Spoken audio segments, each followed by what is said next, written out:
So, as you embark on the journey to listening through this entire episode of the podcast, I hope that your ideas of me aren't as split as I am when I get to the main topic, because even though this episode is about women, I believe that for most of the babes, by the time you get halfway through this episode, you'll probably hate me. But for the most part, I do try to redeem myself in the second half of the episode. And, to kind of kick things off, so that, we can get the hate going, I want to take us to Spain. Now, the FIFA Women's World Cup recently concluded, and the Spanish women's football team came out as the overall winners of the FIFA Women's World Cup. Now, what happened after that was the Spanish Football Federation's president actually trying to make out forcefully with one, or I think it was two of the women, and trying to brush it off as nothing more than being overjoyed and happy and greeting in a very personal way. Now, all of this turned into a shitstorm because people were trying to Me Too the fuck out of this guy. And the babe at first had said that there was nothing too bad with it. Eventually she came back and she was like, I didn't like what this guy did to me. And as a result, instead of kicking this guy out, because the video clearly shows that she didn't entirely like that shit, the Spanish Football Federation has announced that instead of removing the president, who is known as Luis Rubiales, they will be taking legal action against the player known as Jenny Hermoso, as they claim she quote-unquote lied about the non-consensual kiss. And upon trying to catch up on this entire story, I do have to admit, do you see what happens when a good football victory is interrupted simply by splashing in some women and a pair of lips?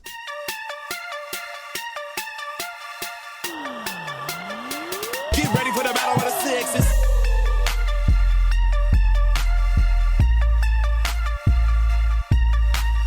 Yes, I know exactly what I said, and if you think that I'm insinuating what you think that I'm insinuating, then maybe that's the case, but you'll just have to let me cook for a bit so that you can decipher if I've actually said exactly what you think I'm saying. Now, normally, whenever we have guy football, none of this shit usually takes center stage. Like, a World Cup was won, the whole country should be celebrating, but now we're busy discussing how a man kissed a woman. And by all means, that's not cool.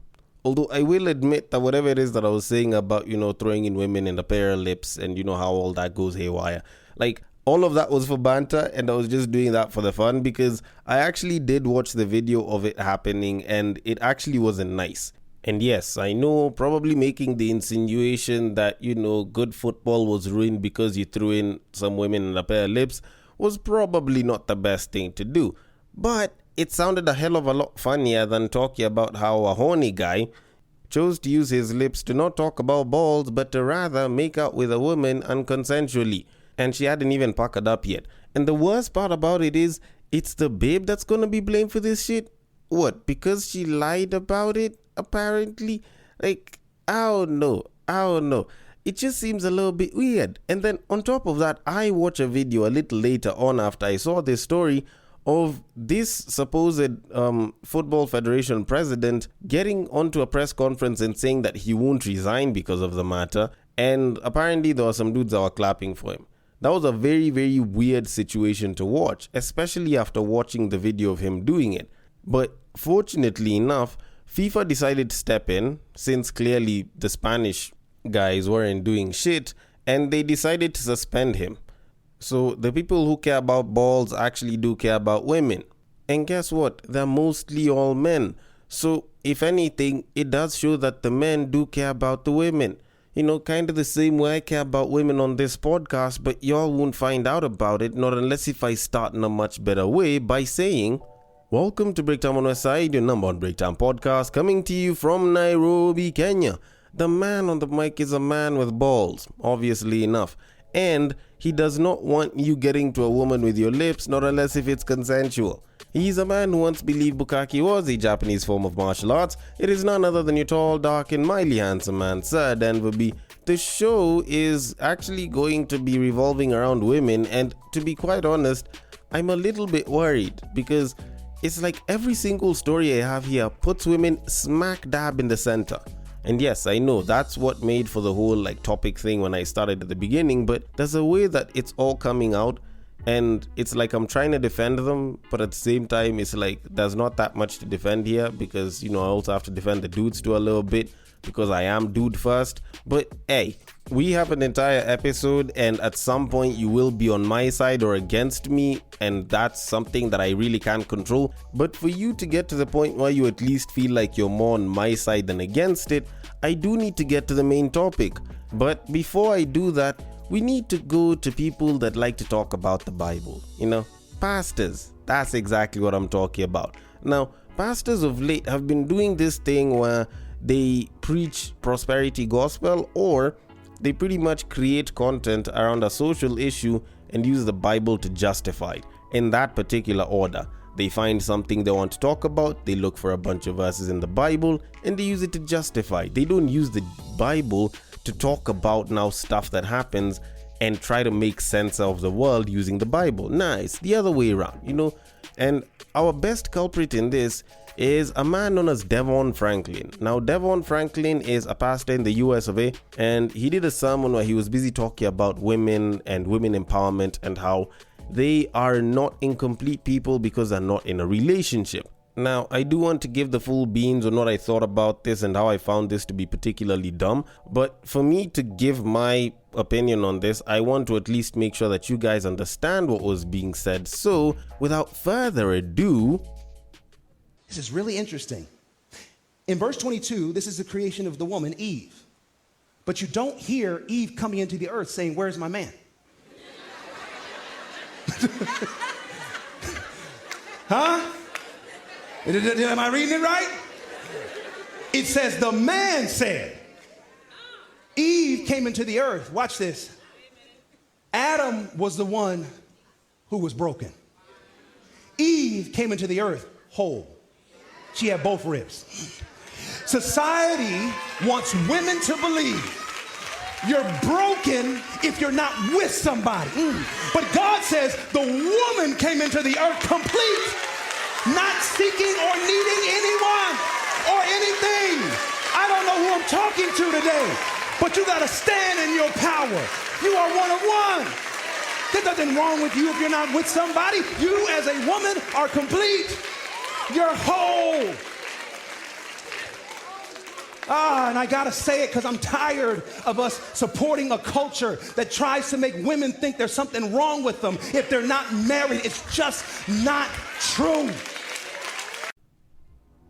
Okay, now I honestly have two main issues with this entire thing, but okay, granted, he was talking about women and being single and how that's not a problem, and that's all fine and dandy, and I can understand where he was coming from, especially trying to uplift the women. They make a large chunk of most congregations, and it's perfectly understandable. But that's sort of where my understanding ends, because now I have two main issues with this entire thing. Like, the first one being the whole talk of man was incomplete and, women came complete. Like, how the fuck are you going to bring this up? And let's not actually act like we haven't read the Bible, or at least, a good chunk of us probably have. And you know very well that in the story of creation, it's not like Eve was manufactured from scratch. God took a rib from Adam. So if anything, these women made us niggas incomplete, Like, you kind of have to think about it the same way that this guy is saying it. And, ask the question, if we are incomplete, how did we become incomplete? Because we were manufactured or, created as complete beings. Now, I have one less rib because the women apparently, had to be created and shit. So technically, my incompleteness is because of women. So we need to blame them for that shit. Like, don't get me wrong, it's not like it's a bad thing. I love women, but that blame needs to be sent exactly where it's required. Now, with that said, I do need to go to my second issue, which raises a very new question, which sounds like I've been hitting the blunt quite a bit. Because now my question is, considering that, Adam was made and, the original plan was for Adam, it's not Adam and Eve. Eve came as an afterthought, because, Adam was lonely, blah, blah, blah. Like, if that was the case, then does that mean that there was no female version for like every other animal? And Eve was a pioneer of female species as like an entire set? Because I'm trying to think about it with like God pulling the original Oprah stunt where he's like, you get a female, and you get a female, and you get a female, and you get a female, and you get a female. And he just goes on and on up until like a majority of the animal kingdom have a female version. Like, that would be particularly interesting. But as of right now, I don't think we have a very right answer, because you don't know if the female version of every animal came first, then Adam, or Adam was there, Eve came through afterwards, and then God was like, let's put female versions for every single one of these animals. Because I'm trying to think about the former, and if that's the case, it's like God decided that, man is going to take care of the entire planet and probably reproduce by cell division or some shit, which I think is particularly odd. But considering that I don't think that question is going to be answered on this podcast or by me, I might as well just leave it at that, because we do have a main topic to move on to. So, moving it on, a bit of a while ago, I did an episode on the passport bros. These guys that will travel from their own home country, which is usually mostly the West, and then come to a poorer country, an African nation or an Asian nation, and then go there, pick a wife or pick a babe, make them their wife. And they believe that they're more traditional, more feminine, and they'll treat them better. And some of them would even go back to the States with them. And it's been a big thing, and I was busy giving my thoughts on it. And if I'm not wrong, I think I even finished by saying that I don't really give too much of a flying damn about them, and I gave reasons why. Now, I recently stumbled onto a Reddit post that was made fairly recently by a guy that a lot of commenters believed may have been an incel, and he was busy saying that we shouldn't be mad that Kenyan women go for white men. Now, I'm gonna read the post for you, then get into the comments and give my thoughts on it. So, it says, and I quote, "In fact, we as men, we shouldn't be mad that Kenyan women go for white men. In fact, we as men should be happy because it weeds out the women who are just looking for money and consider it a bullet dodged. Would you rather it be you being finessed for your money and paying for her lifestyle while you're struggling yourself with your life? White men have a savior complex when it comes to African women and love treating them like queens, and women know that and they use it to their advantage. They have a lot of money to spend and are stupid with it, so they deserve what they get since they don't have much self-respect for themselves. Man, these white guys are doing us a favor, and we should be thanking them because they can deal with those problems and be simps to them, while we can pay attention to the actual good women in Kenya." End quote.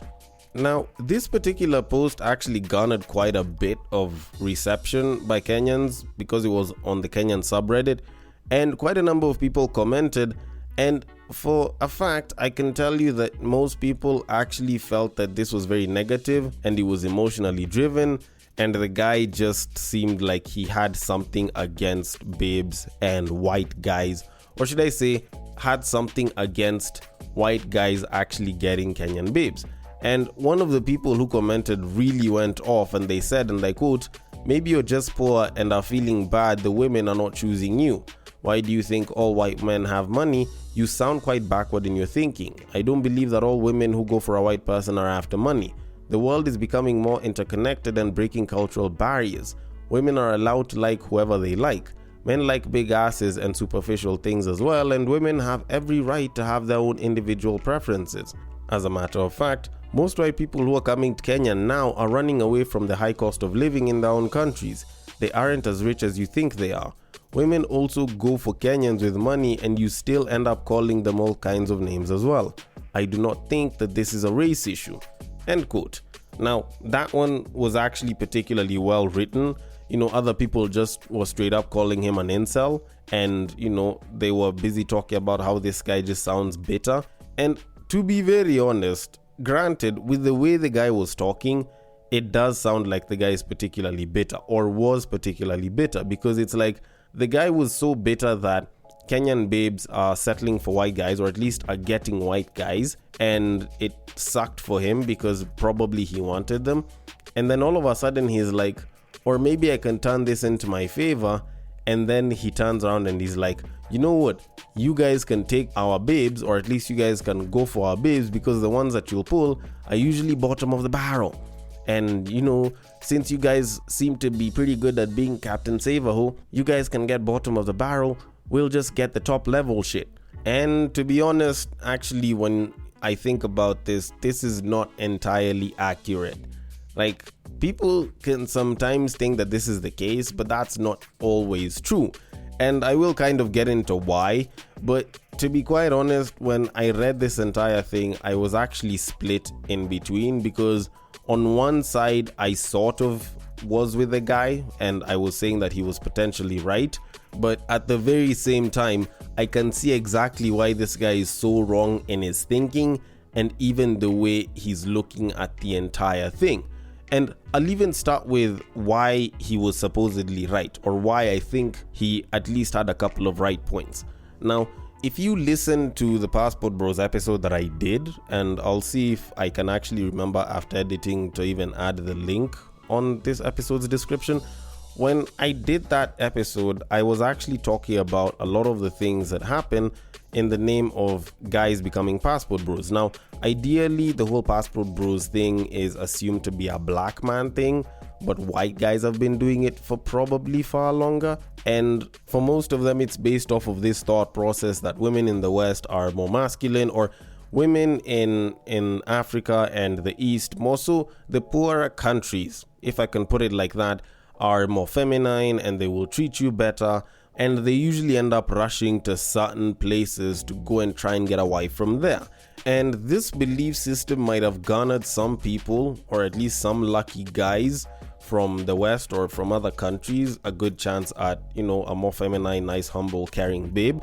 But for a lot of those guys, that's not always the case. A lot of them end up being fleeced for cash. A lot of them will go ahead thinking that they've nailed a feminine babe, and those babes are just after their money. And there's this stereotype for a lot of people in a lot of places that are in Africa that the white man is going to have money, or the white man always has a lot of money. And, at the end of the day, if you're from the West and you're known to be from the West around here, people are going to assume that you have money to spend and they're going to try and take it. And when I was busy discussing this on the episode, because I figured that, there's exploitation on both ends, I felt that neither was particularly wrong, or both of them could be considered particularly wrong, because on whichever end of that table you're looking at, it's not like people are being particularly good. So, granted, with whatever this guy said earlier, there is some sense to what he was saying earlier about, let these guys get the bottom of the barrel babes, the hoes that just want them for money and shit. And that one I can actually say I sort of agree with, but it actually kind of stops there, because when you're busy talking about, treating them like a queen and how, these white guys are always willing to treat them like a queen and shit. Now, my question is, are you telling me that you intentionally don't treat your women well, or at least that we intentionally don't treat our women well, and then the white man will come with a savior complex and he'll be willing to treat them like queens, and you actually think that it'll just be the hoes that he'll pick up, or at least the hoes that they'll pick up? Are you being particularly smart about this? Like, let's just think this through for a little bit. Because if it's known that the white man will treat his babes well, all right, he will treat them like a queen, he will shower them with gifts and, treat them all amazing and be super caring and shit, then we'll end up losing a bunch of our babes, and they won't just be the bad ones. They might actually even be some of the best ones. Like, the really good ones, the ones that can start an amazing family with, grow generations and shit. Like, you've just made it seem, as you're busy trying to put down the white man, that we don't treat our women great because they treat them like queens. Like, how the fuck is this not a shot in the foot? Like, this is worse for us Kenyan men. And by all means, like, I'm not even about to start jumping onto the other side and saying, but Kenyan men are romantic. Like, this is actually a problem. Because let's be particularly honest, I have had this discussion, I have expressed my issues with this. Hell, actually I was discussing this in the previous episode about how Kenyan men are being shown to be unromantic, and how I have tried to defend the whole idea that Kenyan men can be romantic, or at least the largest chunk of Kenyan men are actually romantic. And my argument seems to fall flat in its face every single time I listen to a babe busy talking about a Kenyan guy. And in this particular case, I'm not even trying to defend Kenyan guys in general.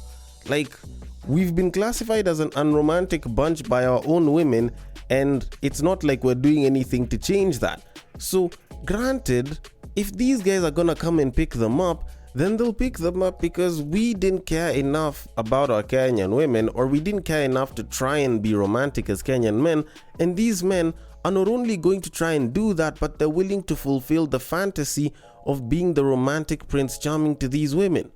So if anything, we're practically just telling these white guys to come and pick our babes and go. And don't get me wrong, it's not like I'm racist about this or I have anything against white people. It's just that if Kenyan guys aren't performing in this particular case, then, y'all could step in and actually, like pick up and kill it and all. And to be very honest, I'm not saying that all the women should go for white guys because they're romantic. I don't think they all are. I don't think all of them are going to give you this fantasy type treatment.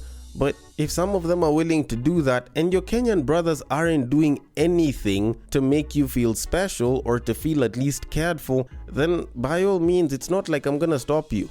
It's not like I'm gonna step in and be like, oh, for the Kenyan women, you all need to give some priority to your own people first, buy Kenya, build Kenya, and that kind of shit. Nah, like, go where the market wants you. Because at the end of the day, it's not like you're doing this for patriotism. You're doing this for your own happiness. You're doing this for your security, stability, and overall happiness for the family, because if the man is treating you great, then there's a pretty good chance that he'll treat the kids great as well. And that's a good thing for all of you. So at the end of the day, can I really even try and defend the Kenyan dudes here? No. Let's be particularly honest, a lot of us haven't been treating our babes all that great. A lot of us expect that the moment we start dating a babe, she integrates into our lives and that's it. So she's supposed to blend in with the boys, but it's not like you're supposed to blend in with her side as well. It's like she's supposed to abandon whatever the hell she's doing with her life, or use whatever she has with her life to fit into yours and not the other way around. Like, there's a lot of care to women that we as Kenyan guys need to admit that we've dropped the ball on, because at the end of the day, if we continue treating them like shit, then they'll continue treating us like shit. Maybe we need to start treating them a lot better. And granted, if the white guy is gonna do that and she falls for the white guy, it's not like you can come and make the argument based off of, oh, these women are going for white guys, oh, these women are going for white guys because of money. Like, trust me, there's a lot of these guys that aren't even about the money and will still pull the woman, not because he's white, but because he's actually a great guy to be with. And it's not like most of these women are choosing to be with these guys because it's a white guy. Some of them choose to be with that guy because he's actually a great guy. And if anything, since a lot of us aren't treating our babes that well, if they choose to go to the person that's going to treat them well and he just so happens to be a white guy, I don't see why we should care all that much that apparently she's deciding to go for someone that isn't a Kenyan guy. Like, at the end of the day, this is a love thing. This is a care and affection thing. It's not about the races. It's not about the countries. This isn't the Olympic fucking games. Like, if you're not treating people well, if you're not treating your partners well, and they find someone who will treat them well, then by all means, let them go there. But you suddenly coming back and saying, I feel bad, or, this and this is a problem, just doesn't make sense, because you're not really giving them the kind of treatment that would make them think twice about turning down that particular kind of proposal. So, in conclusion, let me just say this. I don't think it's really our place to care, because personally, even I don't really care. Because if you find the person that makes you happy and they just so happen to be a white guy, or they just so happen to be a Nigerian guy, or they just so happen to be an Asian person or someone from South Africa, at the end of the day, it's your happiness that you need to care about. It's not about the tribe. It's not about making sure you date someone from your own country or from your own continent. At the end of the day, it's not like you'll get a prize for choosing to only date Kenyan men or choosing to only date people from a particular region or from a particular tribe. At the end of the day, it's you deciding your future. And especially for long-term partners, that's a very, very big decision that someone has to make. and you're not making it based off of everyone else around you or the country you're in. You're making it based on you and possibly even your family, because at the end of the day, that's the future that you need to care about the most. Because if you don't, who else will? Although, then again, maybe I might be wrong about this. Maybe I'm just an unpatriotic fuck. But either way, I want your thoughts on it. The DMs are open on IG, on Facebook. It is at Breaktime on Westside. On Twitter, it is at Bagaka the D. Thank you so much for listening all the way till the end, and I will catch you guys on the next break.